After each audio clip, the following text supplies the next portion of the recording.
নিজের হাতে রান্না করছি। তাই নাকি? এটাই পাশে দে, এটাই পাশে দে। বসো বসো।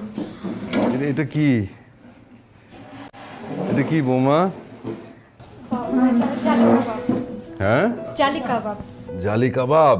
দেখি দেখি মা, আমাকে একটু দাও তো দেখি। আহা, সবাই একসাথে শুরু করো। পুরোটা না, একটু ভেঙে দাও, একটু ভেঙে দাও। আহা, একটু দেখি না, একটু চেখে দেখি বৌমা। আর কি ওইটা কিসের মাংস? উটের মনে হয়।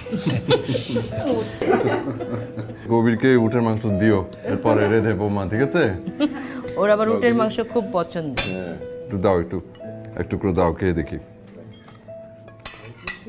একটা নরম মাংস। না না না না, দাঁড়ো, একটু খেয়ে দেখি একটু কেমন হচ্ছে। প্রেশার আছে তো? রান্না করেছে দিক না ভাই, বৌমার হাতে রান্না। না না না, লাগবে না মা। বাহ, কেমন হলো? রান্না তো খুব খুব ভালো হয়েছে মা, খুব ভালো রান্না হয়েছে। এই মাংস রান্নাটা খেয়ে তো মনে হচ্ছে পুরো আমার মায়ের হাতের রান্না। দেখেছো বৌমা, এত বছর ধরে তোমার শ্বশুরকে রান্না করে খাওয়াচ্ছি, কোনো দিন বলেনি যে আমার শাশুড়ির মতো হয়েছে। মা, আপনি হেল্প করলেন বলেই তো রান্না করতে পারলাম, এজন্যই তাদের হাতের মতো হয়েছে। দেখেছো আমার লক্ষ্মী বৌমার কথা। তোমার রান্নার হাতের কথা কি বলবো, তোমার রান্না তো লাজবাব। এই এতগুলো বছর কার হাতের রান্না খেলাম।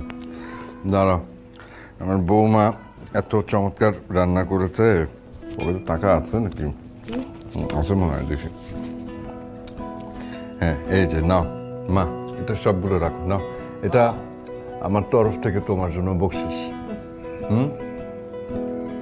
খুব ভালো রান্না হয়েছে। এই যে তুই সুফি টাকা দে। এত কিছু রান্না করছে ভাবি, তোমার পিজা খাওয়া লাগবে না? এটা আমার সুপের বিষয়। Yes, my sweet Bobby. Thank you. দাদা, এই খেতে বসো, খেতে বসো। কবির, তুমি এখানে আসো। না বৌমার রান্না খাও।